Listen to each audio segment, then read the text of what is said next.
al castellano la palabra Biblia con I, uno dice I normal o I de puntico, dice uno, ¿verdad? Y es en nuestro castellano suena, como no tiene la S, suena en singular. Pero realmente la Biblia, como dijo el hermano John, es un compendio de 66 libros que tenemos a la mano, hermano, que tenemos a la mano. El año pasado hablábamos del hecho histórico de que para que usted tenga la Biblia hoy como está acá, hubo hombres y mujeres que murieron para que esa Biblia esté en nuestras manos, así como la tenemos. Es dentro de los datos que podemos hablar acerca de la Biblia, es importante, es interesante, es el libro más impreso, con más copias impresas. Es el libro, uno de los libros más vendidos a nivel mundial. Decía el hermano Héctor, se venden casi 50 Biblias por minuto en el mundo entero. Pero ha sido uno de los libros más perseguidos también, más quemados. Es uno de los libros más polémicos. Hermano, ¿cómo no centrar? El pastor José Luis decía la semana pasada, hay quienes nos tildan que idolatramos la Biblia. Yo no diría que idolatramos la Biblia, pero sí para la iglesia evangélica, la Biblia es la máxima autoridad, porque contiene la palabra de Dios. Que hay hombres que con mala intención malinterpretan el mensaje, sí, pero la Biblia es la máxima autoridad del creyente. Por eso no hay un cacique, por eso no hay un pastor perfecto, por eso no hay un único pastor que reúna concilios, ni de una misma denominación ni ecuménico, que imponga lo que usted debe o no debe hacer. No. La Biblia nos despierta el hecho de que es la palabra de Dios y que usted como sacerdote universal, porque el apóstol Pedro nos habla del sacerdocio universal, usted puede leerla e interpretarla y aplicarla a su vida. Esa es la importancia que le da la iglesia evangélica a la palabra de Dios, que ha llegado de manera fácil a nuestras manos.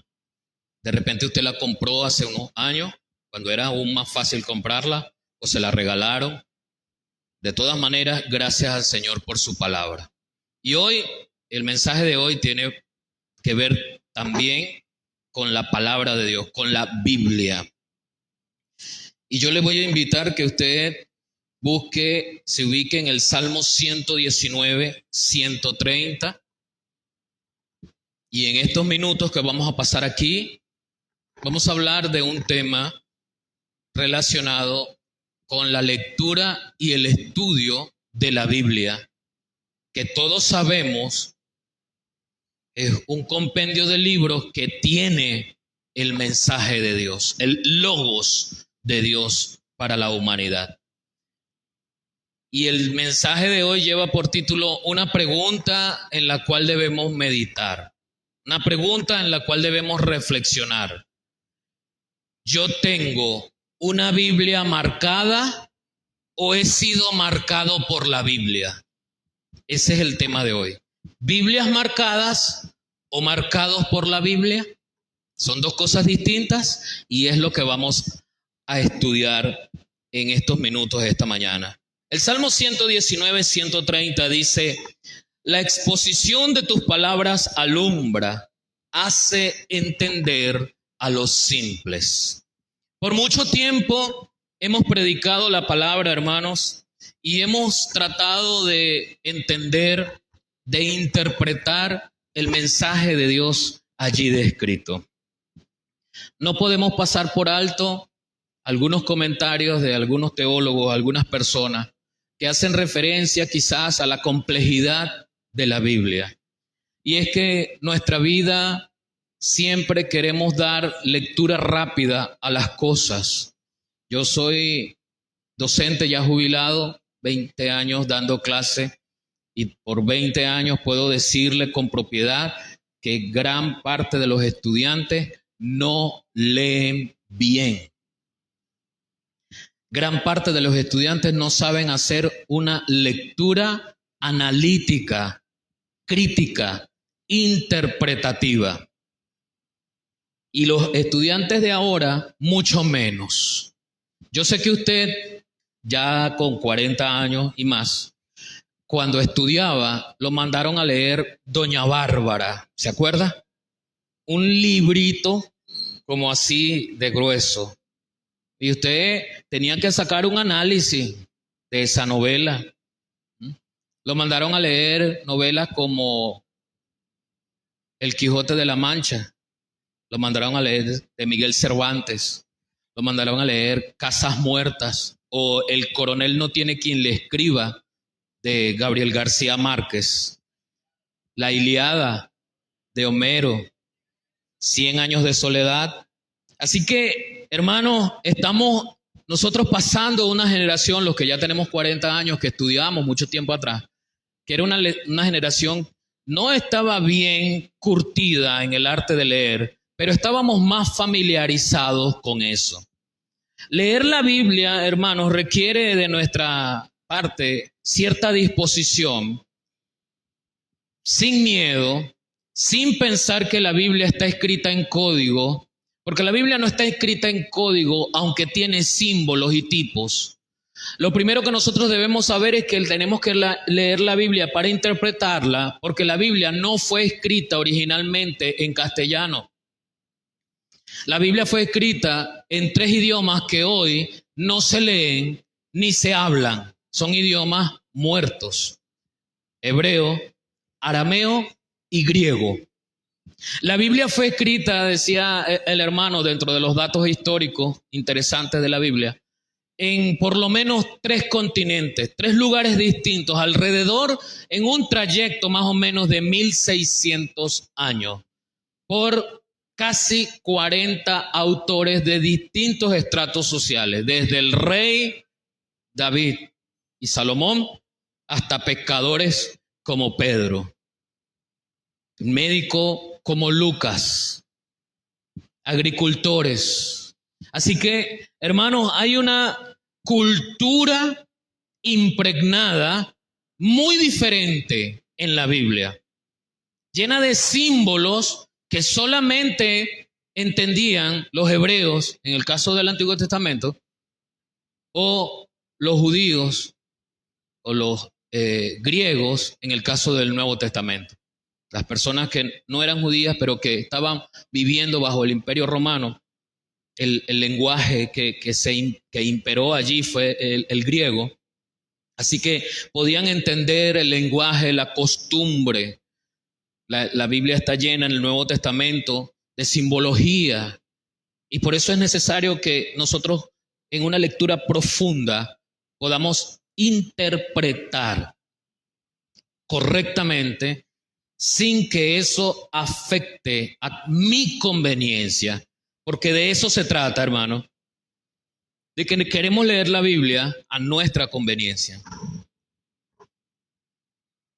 Y pasamos por alto aquel mensaje del Señor Jesús cuando le dijo a sus discípulos que no es porque yo practique algo o quiera algo que voy a llegar al reino de Dios o al gobierno de Dios.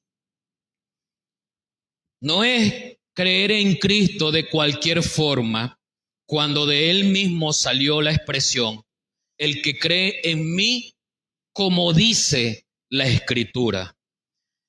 Si no lo dice la Escritura y yo estoy practicando una forma de creer en Dios, entonces no estoy haciendo nada.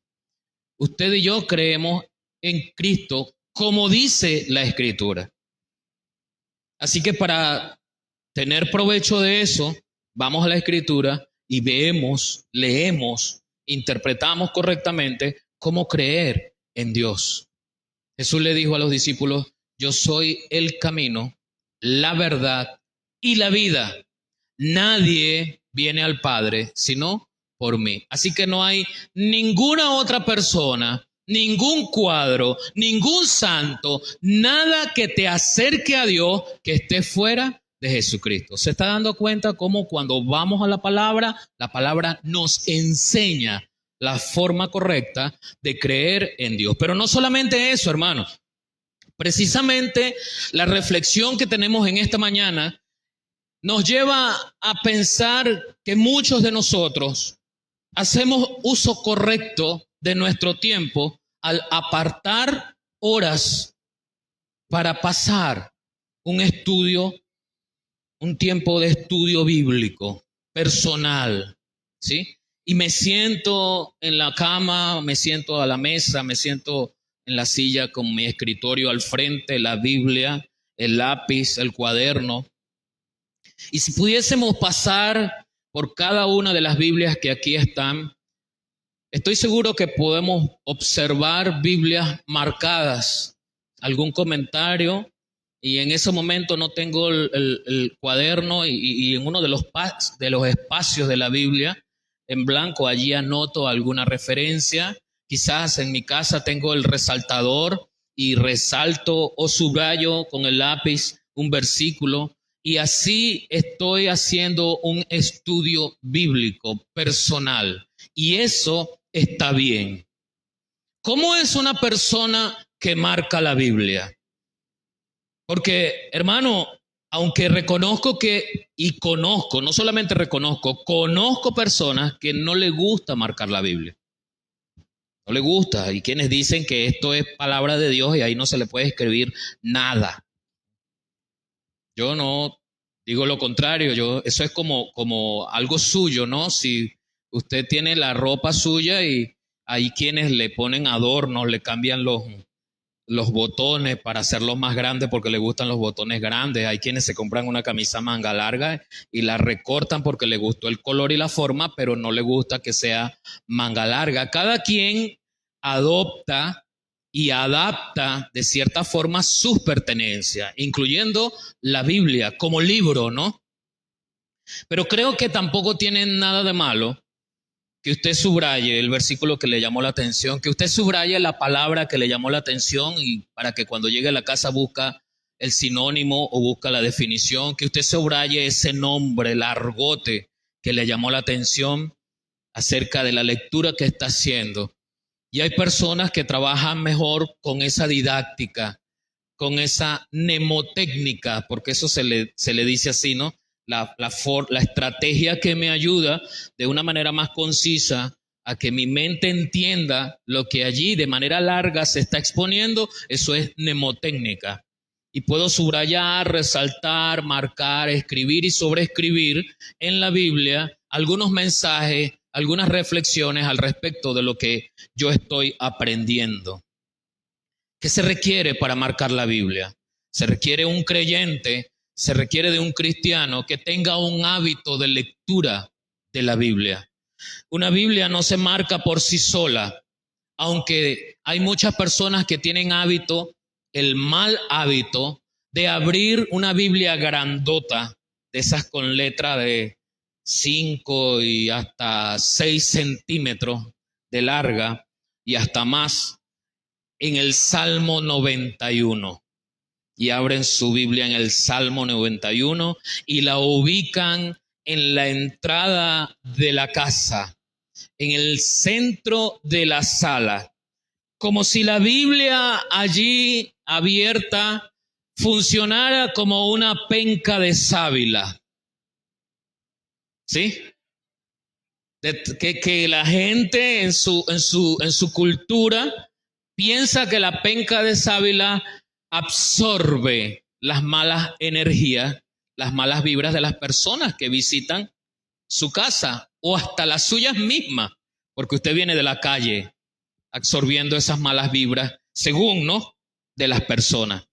Y hay quienes tienen la práctica de dejar abierta la Biblia en el Salmo 91. ¿Se acuerda lo que dice el Salmo 91?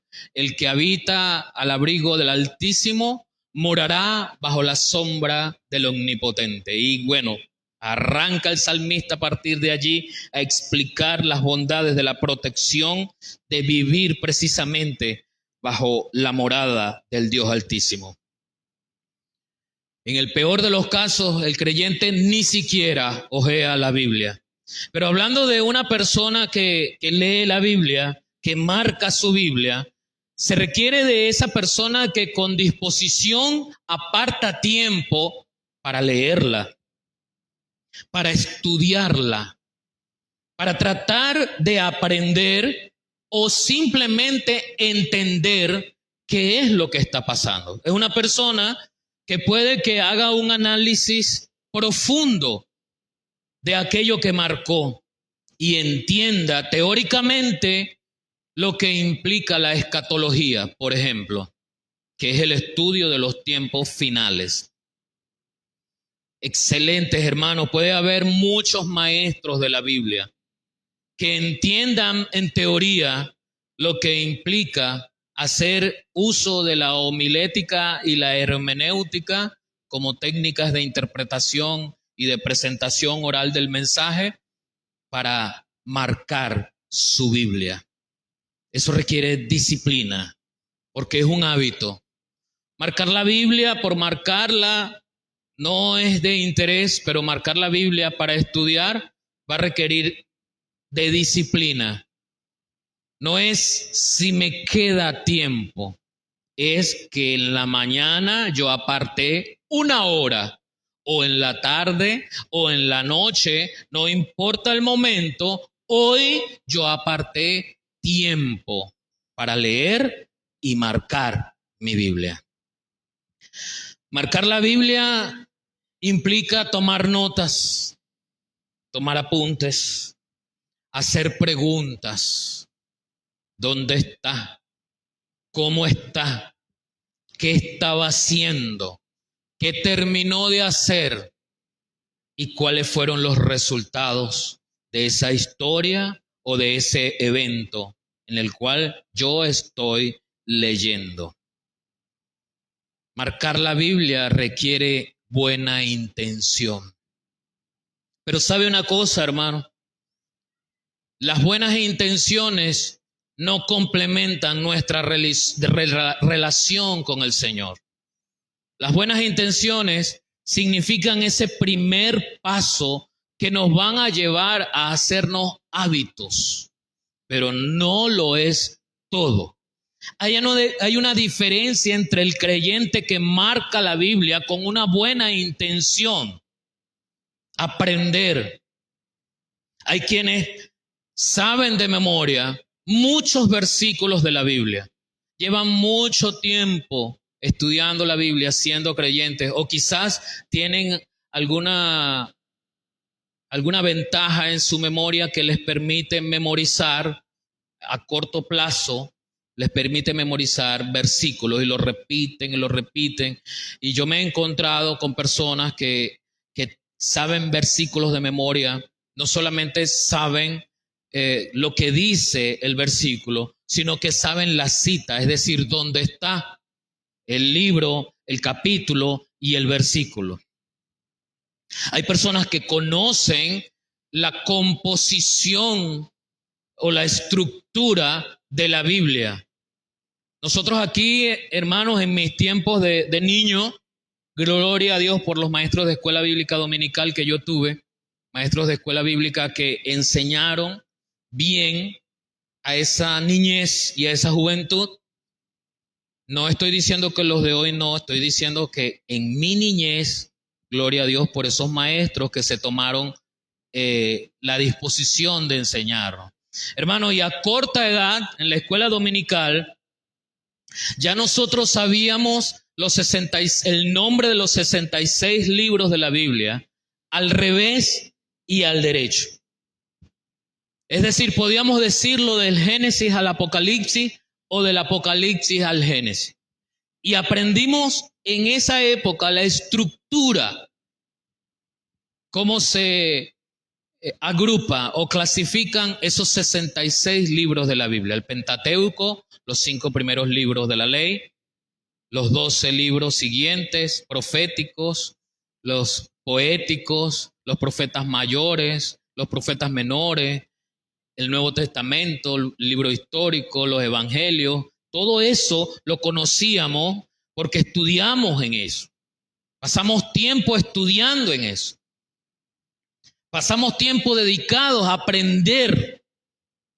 Y otra cosa que nos ayudaron fue a venir aquí, pararnos pequeños, 9 años, 10 años, y recitarlo, decirlo.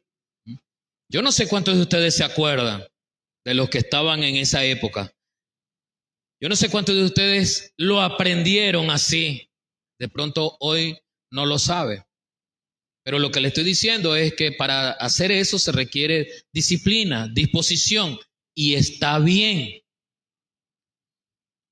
Pero de la buena disposición, yo no hago una relación con Dios. Eso no lo es todo. Porque mi relación con Dios no es vivir con una etiqueta. Yo soy evangélico, yo soy religioso. Eso no es relacionarme con Dios. Por eso es que los matrimonios no entendemos lo que significa vivir en una relación. El esposo, la esposa se comprometen a vivir juntos una relación, una vida. El Señor Jesús le enseñó a sus discípulos y los dos serán una sola carne.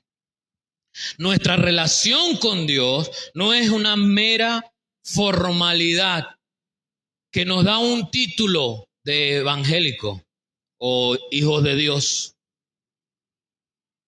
La palabra dice que cada vez que una persona cree en el Señor Jesucristo como su Señor y Salvador, es sellado por el Espíritu Santo, Efesios 1:13, y al mismo tiempo es trasladado de un reino a otro reino. La palabra reino habla de gobierno, no está hablando de que usted estaba en la tierra y literalmente se va al cielo.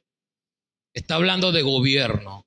Quiere decir que antes de que yo entienda que soy una nueva criatura, ya Dios me ha trasladado de un sistema mundano donde la carne es la que manda a un sistema celestial, no de reglas, sino de una nueva vida, cuyo gobierno reside no en mí, sino en el Señor. Por eso el apóstol Pablo dice, y ya no vivo yo, mas vive Cristo en mí. De buenas intenciones para estudiar la Biblia, no puedo formalizar una relación como Dios quiere que tenga una relación con Él. Solamente leer la Biblia por leerla, marcar la Biblia para saber más, no es suficiente. Pero permítame decirle que no estoy diciendo que está mal. Le estoy diciendo que está incompleto. Le estoy diciendo que no es eso solamente, pero que por allí tenemos que comenzar. Porque le dije que para marcar la Biblia, una persona debe tener disposición, debe querer acercarse, debe querer pasar tiempo en la palabra. Y hablando de ese pasar tiempo en la palabra, este viernes pasado estuve compartiendo un mensaje de mayordomía cristiana con los hermanos caballeros de la iglesia para la familia, del pastor Pablo. Gracias por la invitación. Estuve allá compartiendo con este grupo de hermanos y hablábamos precisamente de la mayordomía del tiempo. ¿Cómo yo utilizo mi tiempo de la semana? Yo le llevé a los hermanos una descripción gráfica de las 168 horas que tiene la semana. Y empezamos a sumar los gastos de horas. 8 horas de trabajo, 8 por 6. 2 horas de comida diaria, 2 por 7. 8 horas de dormir, 8 por 7. Y así fuimos 8 horas de tanto, tanto y tanto y tanto y tanto, hermanos. Y al final, después que sumamos los gastos de hora y se los restamos a los 168, las 168 horas de la semana, nos estaba dando un restante de 17 horas todavía, de sobra. Y yo le decía a los hermanos, y en la gráfica yo no estoy incluyendo, aunque yo incluí allí 5 horas semanales de congregarse, y es mucho. Porque la mayoría de los creyentes, no solamente aquí, en todos los lugares, son domingueros.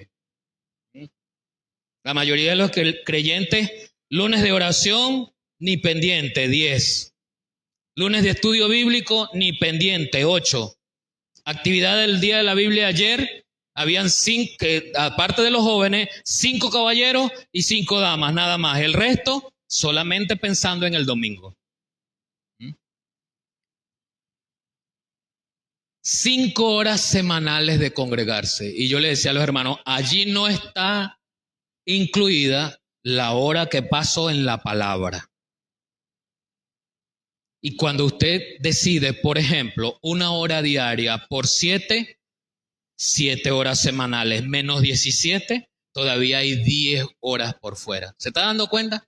La mayordomía del tiempo. Entonces se requiere que yo tenga una disciplina en el que diariamente aparto para leer y marcar la Biblia. Claro que sí. Está bien. Es un comienzo, pero no lo es todo. No lo sella.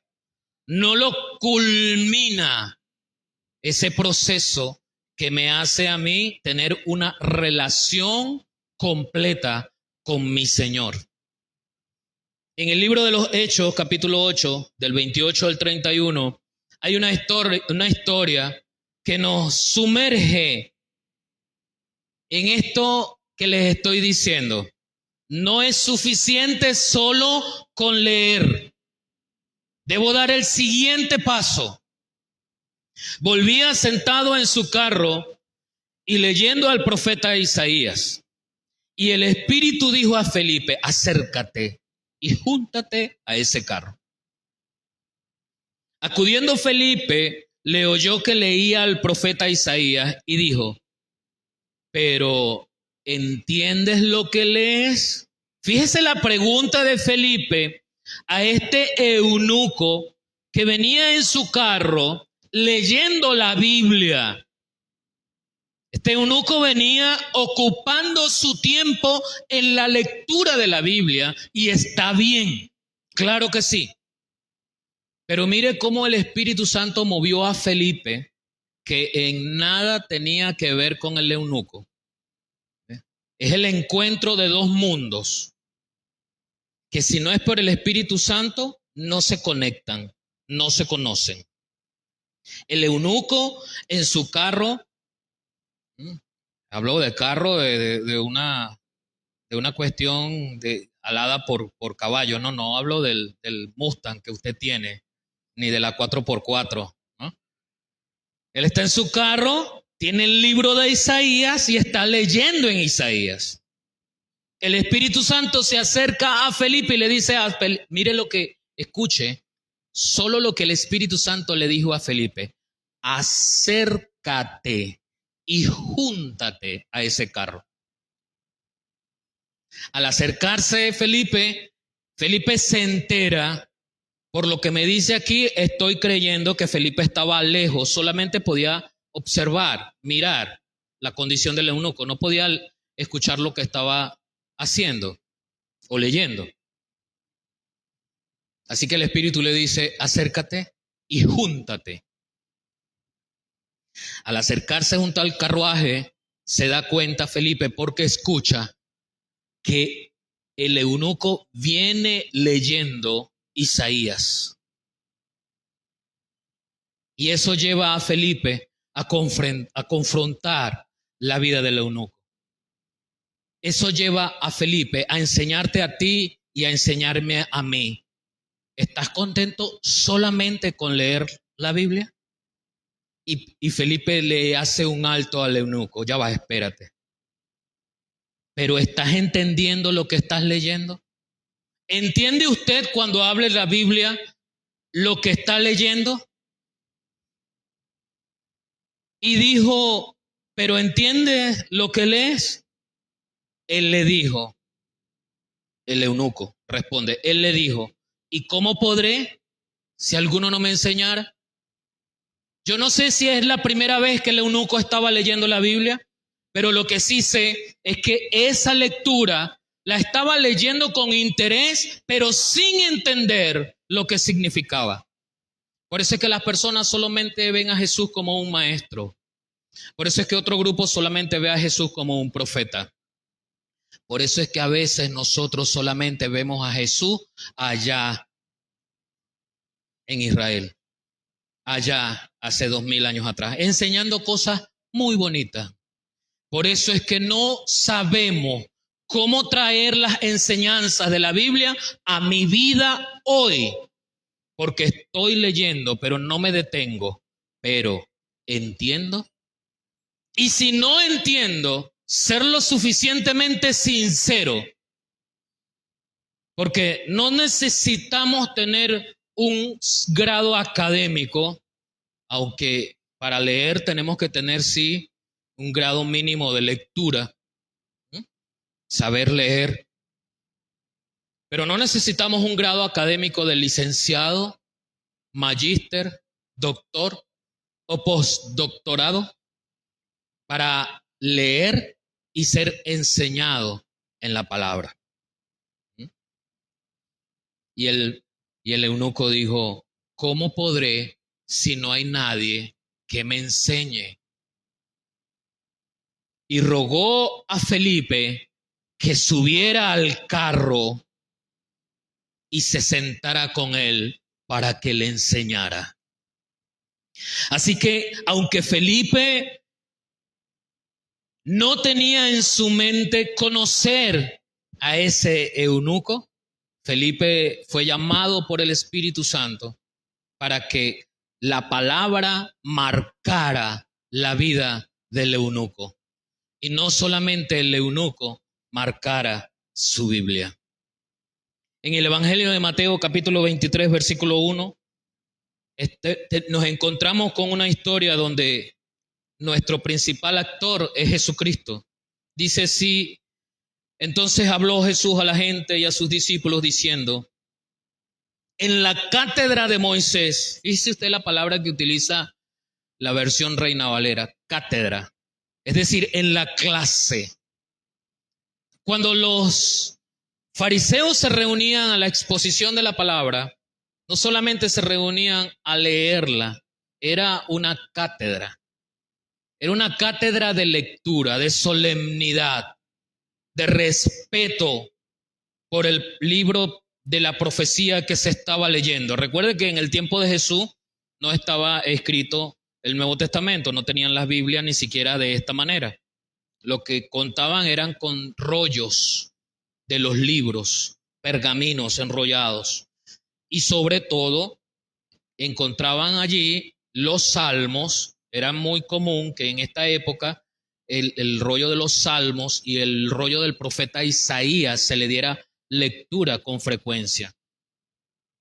Los fariseos daban su clase leyendo solemnemente el rollo del libro y luego explicando lo que había sucedido. Y el Señor Jesús le dice a la multitud, entonces habló Jesús a la gente y a los discípulos diciendo, en la cátedra de Moisés se sientan los escribas y los fariseos. Así que todo lo que os digan que guardéis, guardadlo y hacedlo, mas no conforme a sus obras, porque ellos dicen y no hacen. Entonces, no solamente existen las personas que solo marcan la Biblia, sino que toman de la Biblia lo que les conviene para enseñar. Así que hay dos elementos importantes acerca de marcar la Biblia. Yo soy de los que marco el versículo que me llama la atención, porque este es el versículo que le voy a decir a mi esposa cuando llegue a la casa. Esposa, mira lo que la Biblia dice. La esposa esté sujeta a su esposo. ¿Ve? Y ella está allí marcadito, con un resaltador en verde, así fosforescente, para que mi esposa lo vea. O la esposa ha marcado aquel versículo que dice, y a ustedes esposos tratarla como a vaso más frágil. Y comienza esa guerra santa en el matrimonio, ¿no? ¿Mm? Y la Biblia dice que tú, y la Biblia dice que tú, y la Biblia dice que tú. ¿Mm? Y empiezo a encontrar y a utilizar aquellos proverbios con el hijo. Hijo mío, si guardas mis mandamientos, así dice la palabra. En la cátedra de Moisés nos sentamos a decir, mas no hacer. Biblias marcadas. Por eso es que no es completo. Por eso es que solo la Biblia marcada no me acerca a una relación profunda con Dios. Porque o solamente está marcada y yo conozco la teoría, o está marcada en aquellos textos que me convienen, en esos textos que me llaman la atención, como aquella sexta de hace algunos años atrás, que obrando en su dogma, mal llamado doctrina, en la carta a los Hebreos, hay un versículo que se tomaron de allí, y 9:26 de la carta a los Hebreos. De manera que le hubiera sido necesario padecer muchas veces desde el principio del mundo, pero ahora, en la consumación de los siglos, se presentó una vez y para siempre por el sacrificio de sí mismo.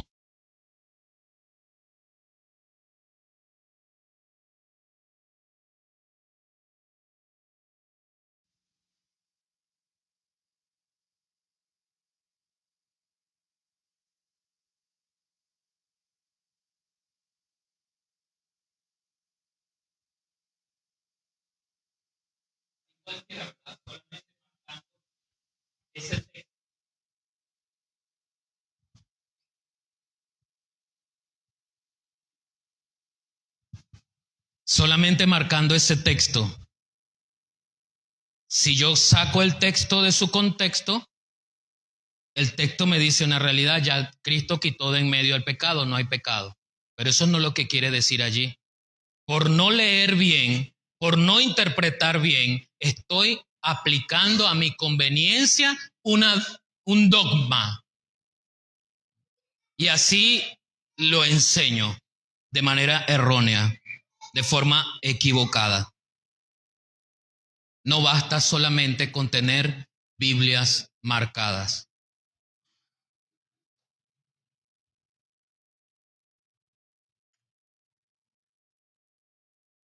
¿Cómo puedo entonces ser marcado por la Biblia? ¿Cómo puedo trascender más allá solamente de una Biblia marcada? De numerar, de escribir, de resaltar o subrayar algún texto que me llame la atención. ¿Cómo ir más allá para traer la palabra, lo que dice el Salmo 119, 130? La exposición a tus palabras alumbra. ¿Alumbra qué? ¿Alumbra qué? ¿Es que acaso mi vida y el caminar en ella, el transitar en ella, necesita una luz que me despeje la oscuridad del camino? Porque hacia adelante vemos como ciegos. Es una paradoja. Vemos como ciegos. Sí, porque usted y yo no estamos ciegos realmente o biológicamente hablando. Aunque algunos tenemos astigmatismo, miopía, hipermetropía, ¿no? Aquí hay bastante con lentes. ¿Mm? Hay otros que se están riendo, pero que van para allá. ¿Mm?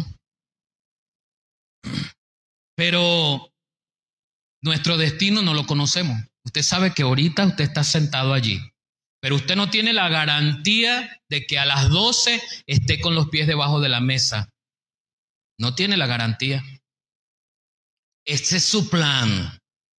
Esa es su esperanza. A esta hora ya el estómago ya le está pidiendo algo y usted anhela que a las 12, si terminamos a las 12, ¿verdad? Ya usted estará sentado a la mesa comiendo. Pero ese es su anhelo. Esa es una visión que no se ha hecho realidad. Está delante.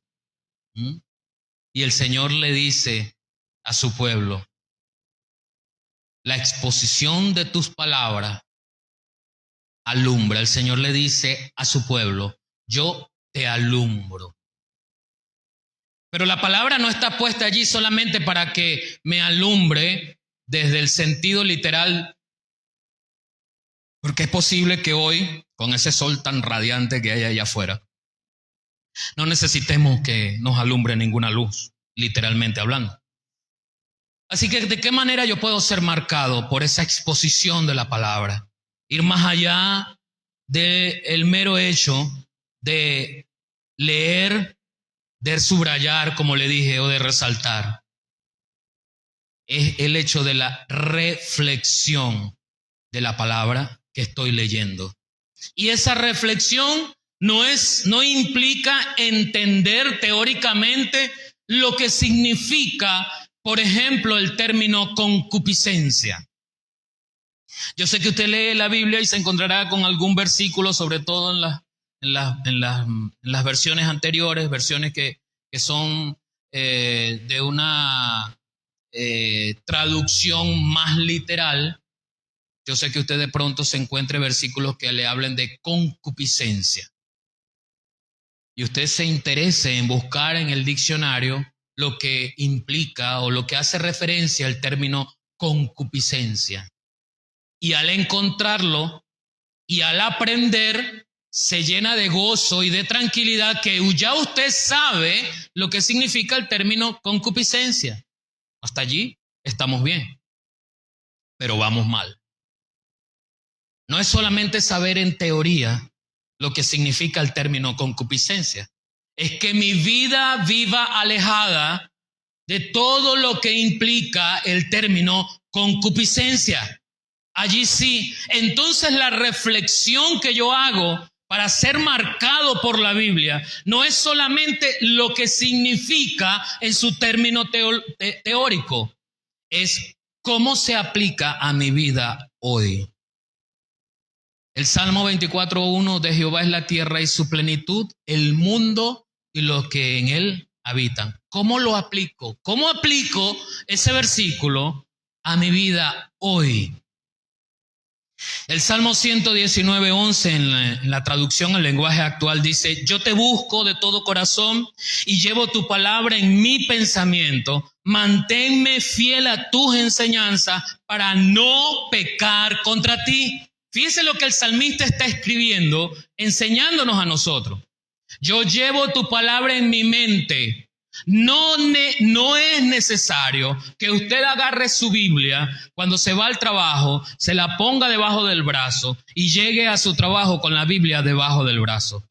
De nada vale que usted lleve la Biblia debajo del brazo si en su trabajo usted y yo somos irresponsables. ¿Fue Jesús irresponsable en su vida? Entonces de nada me vale poniendo la Biblia, ahogándola debajo de ese sobaco que a veces no tiene buen olor. Está impregnado de algo fuerte. De nada vale, hermano. Pero el salmista dice, llevo tu palabra en mis pensamientos. ¿Y a dónde llevamos nuestros pensamientos? A todos lados. Donde va su cerebro, allí van sus pensamientos. Llevo tu palabra en mi pensamiento. Y le pide al Señor, manténme fiel para que esa palabra que lleve en mi pensamiento me ayude a no pecar. Así que la palabra que llevo en mi pensamiento me va a ayudar momento a momento en mi vida para ser marcado por ella y no solo que yo la marque a ella. Es como el esposo, discúlpenme que vuelva a hablar de los esposos, es un tema bastante particular para mí, trillado para usted, porque yo siempre hablo de la relación de matrimonio. porque es necesario que desde allí parta el carácter, la estructura de la personalidad del hombre y la mujer que aman y sirven a Dios.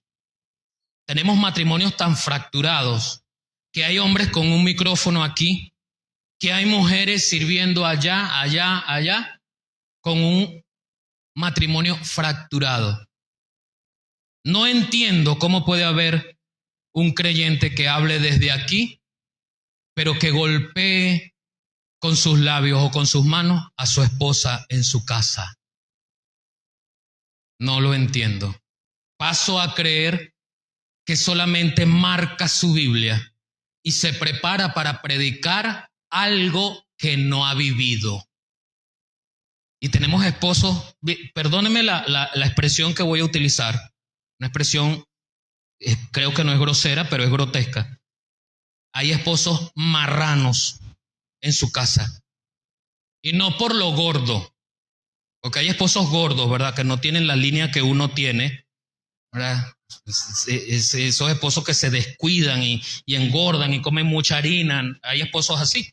Pero no me refiero solo, no, mentira, no solos, no me refiero al hecho de que sean gordos, me refiero al trato cruel, despiadado con su esposa. Pero se paran aquí con un micrófono y alientan por allá y por allá y por allá, hablando de Dios y hablándole a la gente. ¿Y su casa? ¿Y su relación allá con su esposa? ¿Con sus hijos? No han sido marcados por la palabra. Solamente ellos marcan la Biblia. Por eso le digo, hermano, me interesa esa parte del matrimonio, porque es la parte que fractura mi carácter y mi personalidad en Cristo. Allá es donde tengo que comenzar a aplicar lo que el salmista está describiendo. Mis pensamientos quiero llevar, allí en mis pensamientos quiero llevar tu palabra, ayúdame a no pecar. Que aunque no cargue la Biblia para leerla en cualquier momento del día, yo la tenga aquí para aplicar, para tomar una decisión, para respirar hondamente.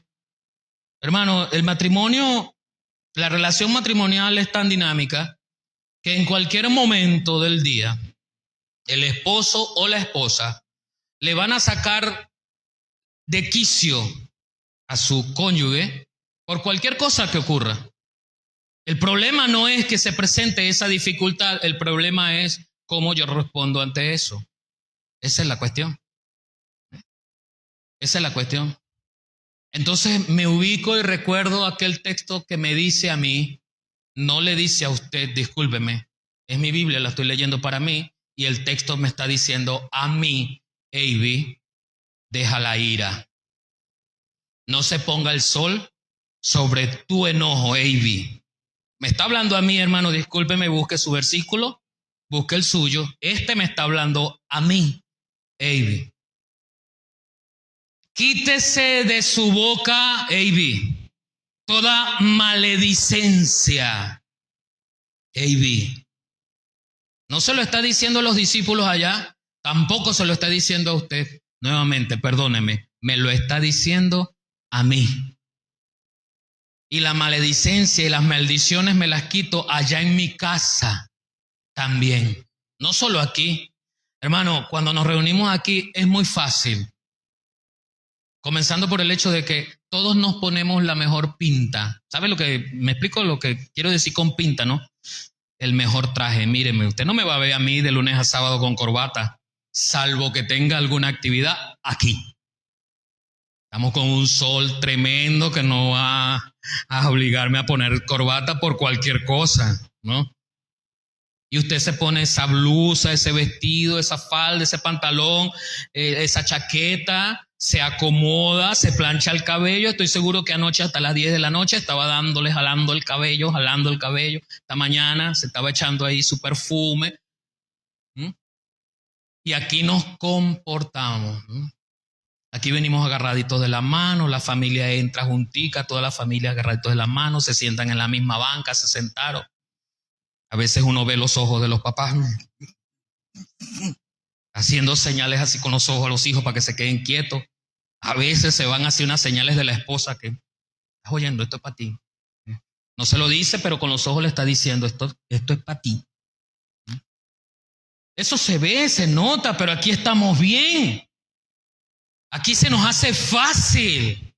Pero cuando llegamos a la casa, comienzan los gritos, comienzan las maldiciones, comienza el esposo a denigrar de su esposa, comienza ese esposo a decir y a enumerar todas las fallas que tiene ella y por qué él no ha podido hacer las cosas. Comienza ella a sacarle en cara todo cuanto hizo desde 1992. El 15 de febrero del 92, ¿te acuerdas? Ese día. Y empieza una guerra matrimonial. Padres, no exasperéis a ira a vuestros hijos. Y tenemos una mamá, tenemos un papá que en lugar de disciplinar, comienzan a mira que yo te dije que no hagas, que no sé qué hice. En el mejor de los casos, en el peor de los casos tenemos papás que de una vez están golpeando a sus hijos, maltratando físicamente a sus hijos. ¿Se está dando cuenta? Biblias marcadas o marcados por la Biblia. Esa es nuestra esencia, ser cambiados, ser bienaventurados como aquel varón bienaventurado del Salmo 1. Bienaventurado el varón que dice que no anduvo en consejo de malo, ni estuvo ni en silla de escarnecedores se ha sentado. Versículo 2. Sino que en la ley de Jehová está su delicia. ¿Por qué? Porque en ella medita 3 minutos al día. No dice así, perdón. Disculpe, ¿cómo dice? Porque ella medita en la madrugada. Wow. No solamente lee la ley en el día y en la noche, sino que medita en ella. La meditación, como la reflexión que yo hago de mí mismo, como le dije al principio, implica no solo saber el ser. La filosofía nos habla de la ontología, el ser. La filosofía ha buscado siempre explicar la razón de las cosas. Y los grandes filósofos de la historia antigua, contemporánea y moderna hacen casi la misma pregunta acerca del ser. ¿Quién soy? Pero no queremos modificar nuestra forma de vivir porque estoy ya acostumbrado. No sé usted qué siente, si lo siente en el sillón de su casa o en su cama, ¿verdad? Ya usted tiene, ya hay camas que ya se le hace la forma de uno así cuando usted se acuesta. De modo que cuando usted se acuesta un poquito para allá, no tiene la forma y como que le molesta, ya la cervical está como, ¿verdad?, en otra onda. Qué bueno es cuando podemos ensancharnos y quedarnos cómodos. Hemos encontrado la mejor posición de la vida y para que nos saquen de allí, cuesta. Pero la reflexión que hace el varón que medita de día y de noche lo lleva a que esa reflexión cambie su vida hoy. La palabra que tenemos escrita en esta Biblia fue escrita hace más de 2000 años. Un poco menos el Nuevo Testamento.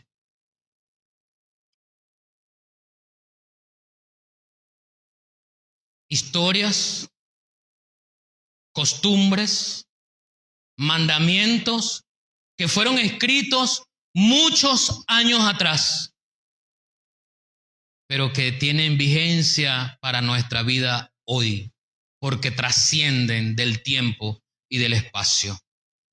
Solo debo asumir lo que el apóstol Santiago le dice a la iglesia para no quedarme solamente marcando mi Biblia. Como le dije, es bueno que marque su Biblia. Es bueno que usted haga su estudio y su lectura, pero no es suficiente. Cuando usted como maestro, como pastor, como predicador, sea el oficio, el rol que usted cumpla, solamente marca su Biblia, usted se está perdiendo de enseñar como Jesús enseñaba. Con las primeras enseñanzas de Jesús, lo primero que decían las personas es que éste enseña como quien tiene autoridad. No solo agarró el libro para enseñar. No sé si usted tuvo alguna vez un maestro en la escuela, o no sé cuántos maestros de acá lo hacen, ¿verdad?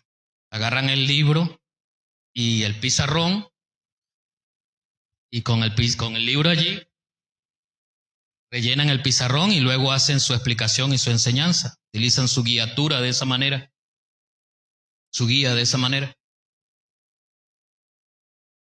Pero en el caso nuestro, hermano, en el caso suyo hoy, en el caso mío hoy, no es solamente leer, sino hacer lo que aquí se nos manda hacer de la manera correcta.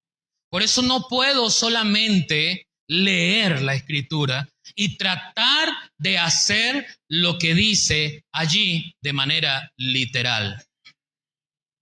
Como aquel hombre que le estaba pidiendo en oración a Dios: Señor, muéstrame aquí en tu palabra, ¿ves? Porque es que a veces malentendemos las cosas. Aquí donde yo abra la Biblia, Señor, eso voy a hacer. Y cuando puso el dedo allí, estaba allí en el Evangelio donde se narra, y Lucas fue y se ahorcó. No, Señor, ese no era. Señor, alúmbrame, y vuelve a abrir aquí, y se va a aquel texto que dice: ve tú y haz lo mismo. Malentendemos lo que significa practicar la Escritura. No es solamente leer y hacer, es meditar en eso. El apóstol Santiago dice en el primer capítulo a la iglesia, versículo 22 al 25: pero sed hacedores de la palabra y no tan solamente oidores. Porque si somos oidores, fíjense la segunda parte, engañándoos a vosotros mismos. Aunque logro despistar al pastor, aunque logro despistar a los hermanos con mi mejor traje y una elocuente forma de hablar, el problema no es que ser un oidor engaño a los demás. El problema es que me engaño a mí mismo. Me engaño a mí mismo creyendo que porque leo mucho la Biblia y la marco, yo estoy bien con el Señor. Y dice el apóstol: y no tan solamente oidores, engañándoos a vosotros mismos.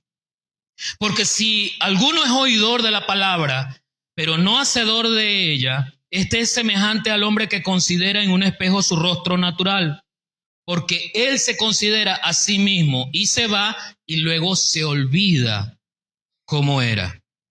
Mas el que mira atentamente en la perfecta ley, la de la libertad, no la de Moisés, la de la libertad, y persevera en ella, no siendo oidor olvidadizo, sino hacedor de la obra, este será bienaventurado en lo que hace.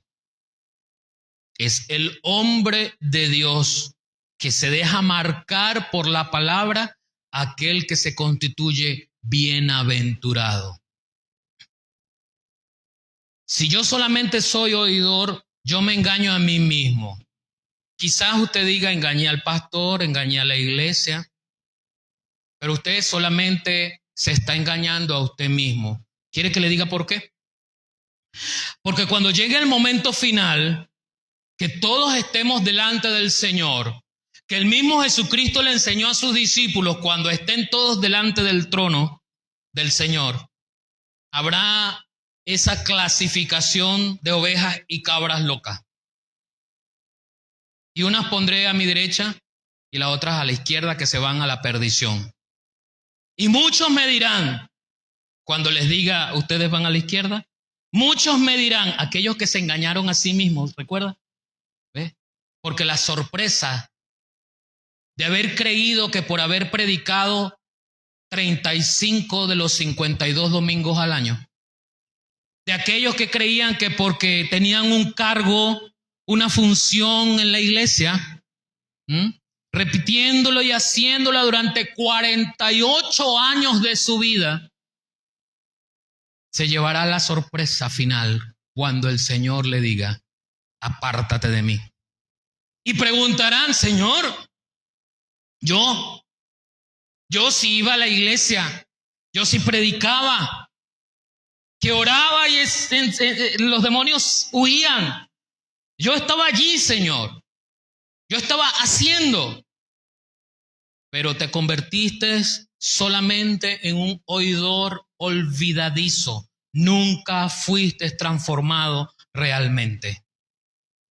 Nunca fuiste marcado por la Biblia. Y el Señor finalmente le dirá, nunca te conocí. Apártate de mí, porque no estás inscrito en el libro de la vida. ¿Se engañó o no se engañó a sí mismo? ¿Se engañó?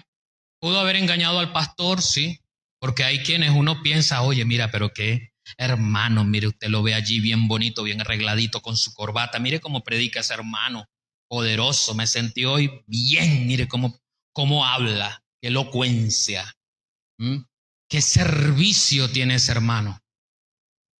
Pero es un oidor olvidadizo, porque lo que él dice no lo aplica en su casa en amor con su esposa y con sus hijos. O viceversa, una esposa que no lo aplica en su casa en amor con su esposo y con sus hijos. Por allí comienza el verdadero arrepentimiento. Por allí comienza el verdadero marcaje, el verdadero hecho de que la palabra me marque a mí. El apóstol Pablo le dice a Timoteo, enseñándole su función, su rol como pastor, y el apóstol Pablo le dice a Timoteo en la segunda carta, versículos 16-17 del tercer capítulo, toda la escritura es inspirada por Dios, pero no solamente es inspirada, él dice y útil. La escritura tiene un propósito, hermano. La escritura no es solamente para que yo me aprenda de memoria un versículo o para que vaya y lea un capítulo y venga a predicarlo a un grupo de personas. Cada vez que un predicador, en mi caso, cada vez que un predicador va a traer el mensaje de la palabra, ese predicador es expuesto, primero, su vida es expuesta a ese mensaje. Si tu vida no es primero expuesta a ese mensaje, lo que estás predicando no viene de Dios, viene del alma, viene de la carne, viene de lo emotivo, viene de la venganza. Este domingo voy a predicar contra el pecado porque hay mucho pecado en la Biblia, en la iglesia. Viene de la carne. Y es útil la palabra, es útil para enseñar. ¿Qué se enseña? Cosas nuevas. ¿Qué se enseña? Se enseña a hacer y se enseña a hacer. 2 Corintios 5:17. De modo que si alguno está en Cristo, nueva criatura es. Si usted era un grosero y ahora está en Cristo, usted tiene que dejar de ser grosero. ¿Sí me explico? Si usted maltrataba a su esposa cuando estaba en el mundo, ahora usted tiene que amar y tratar bien. Dice la palabra, como a vaso más frágil. Hermano, ojalá usted tenga el momento de tocar o ver este vaso de cerca. Este no es un vaso más frágil. Por supuesto, si lo dejo caer desde acá, se va a quebrar. Es un vidrio grueso, Pero el apóstol dice como a vaso más frágil, con cuidado. Esposo, así tratas a tu esposa allá. Porque si no es así, tú solamente marcas tu Biblia, no estás siendo marcado por la palabra.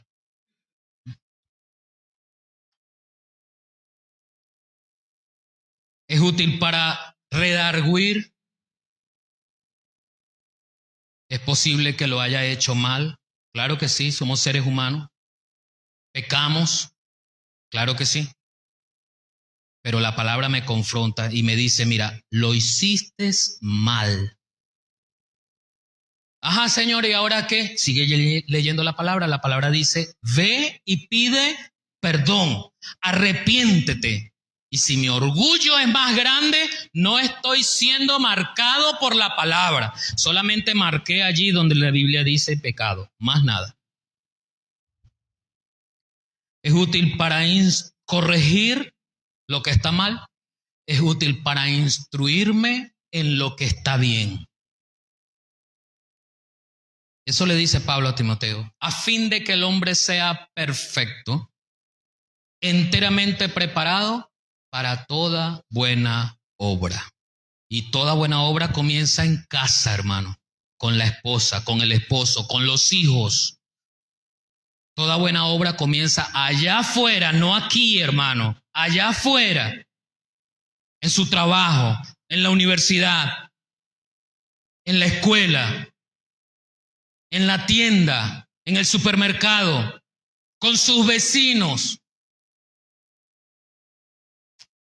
Uno como pastor sabe, hermano, uno como pastor sabe que el mejor testigo para decir si usted es creyente o no es su vecino.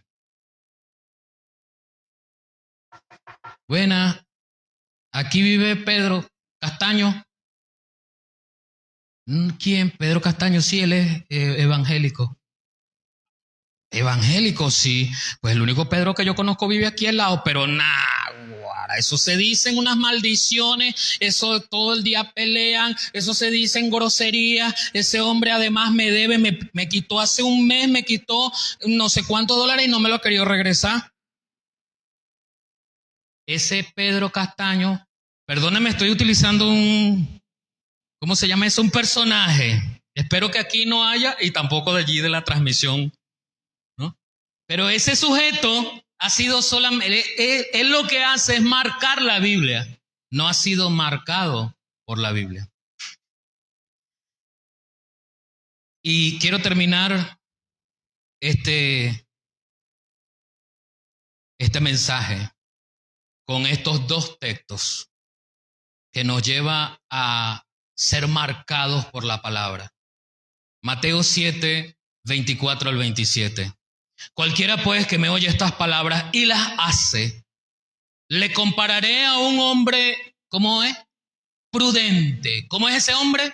Prudente. El hombre marcado por la Biblia es un hombre prudente. ¿Por qué es un hombre prudente? Porque toma la enseñanza de la palabra y nos ayuda a vivirla hoy. Un hombre prudente que edificó su casa sobre la roca. Descendió lluvia, vinieron ríos y soplaron vientos y golpearon contra aquella casa. Y no cayó porque estaba fundada sobre la roca. ¿Quién es la roca? Cristo.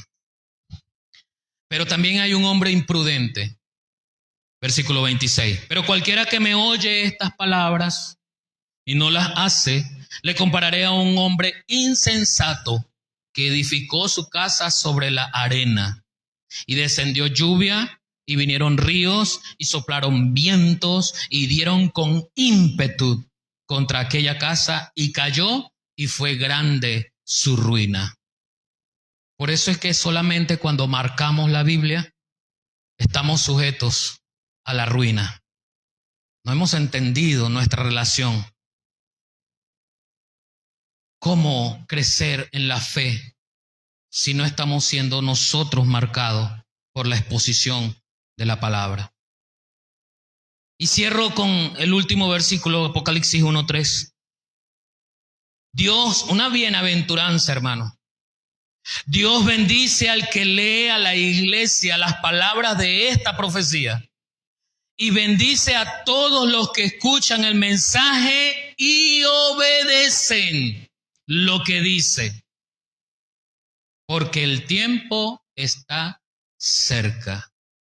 Basta ya de aparentar que porque leo la Biblia soy buen cristiano. Basta ya de aparentar que porque cargo una Biblia debajo del brazo soy un buen hijo de Dios.